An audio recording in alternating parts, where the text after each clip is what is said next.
Good evening, Sleepless Void. Today I wanted to talk to you about speed reading and why I couldn't do it and why I'm starting to be able to now. And this isn't going to apply to everyone.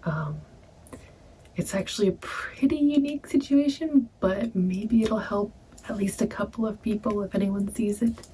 So, first off, the secret to speed reading is to look at chunks of words rather than individual words. So when your eyes are moving, you can either just look at one word at a time and your eyes will shift to each word, or your eyes will only shift to large chunks of words and your brain can actually recognize it from there, and you only move your eyes around a couple of times per sentence. And I mean, sure, that sounds really awesome if you can do it, but it turns out I have a lazy eye, or had a lazy eye. It's still a little bit lazy. So, as a child, I began to become cross-eyed, and because we were poor, we just stopped going to the doctor, and I never had it fixed. So now, as an adult, I actually had no idea there was a difference between an optometrist and an ophthalmologist. I thought the optometrist was an eye doctor. Turns out they don't even have a doctorate. So the ophthalmologist is the actual eye doctor. Optometrist is just for glasses. I'm sure most of you know that already. I had no idea.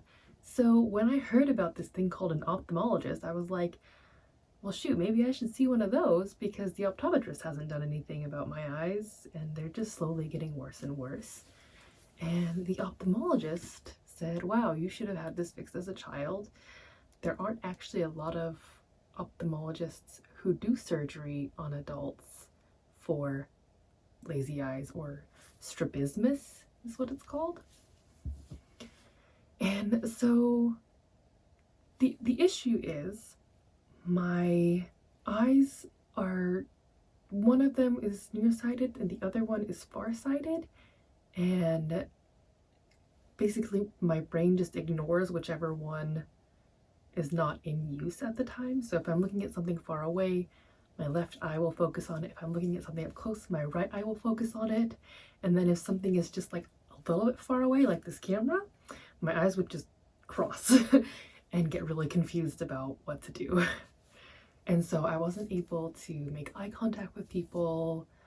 It turns out I had zero depth perception. I totally failed 100% of the depth perception test. I didn't know. But you can still drive without depth perception. Lots of people do it. Not that I've driven in 7 years. It also turns out that because I'm having so much trouble focusing, when I try to focus on a whole sentence or a chunk of a sentence, my eyes just kind of wig out and I keep having to restart over and over again. And so it turns out I've actually just been an incredibly slow reader because of my lazy eye and not because of any other reason. I always thought that maybe there was just something wrong with my brain because I had to read every conversation as though it were a real-time conversation. And it's just blowing my mind because I had surgery about a week or two ago now, and my eye is still healing. You can see the redness, and it hurt for a while, but now that it's getting better, there's still like, I can feel when my eye is like wanting to cross, but it doesn't quite so much anymore. So I can actually like sit and read a book without getting dizzy. And it's just crazy to me. And I know that most of you probably don't have these issues, but oh my gosh, it's been life-changing for me.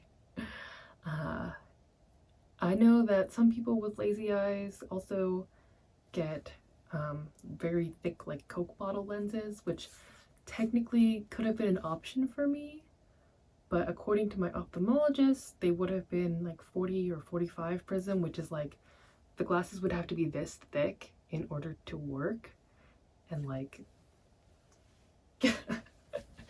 maybe I'll put a picture of someone else wearing similar glasses. It's kind of ridiculous, and it just it would not work with real life for me. But I know some people do it, and kudos to them. So, I mean, if you're experiencing any issues with your eyes, definitely see a doctor or an ophthalmologist if you can. If you have normal eyes or don't have problems with your eyes, you can try the method of speed reading that I discussed earlier, which is just to look at sections, and let me know how it goes. I'm hoping to be able to finish a book a week by the end of this month. Usually it takes me about a month.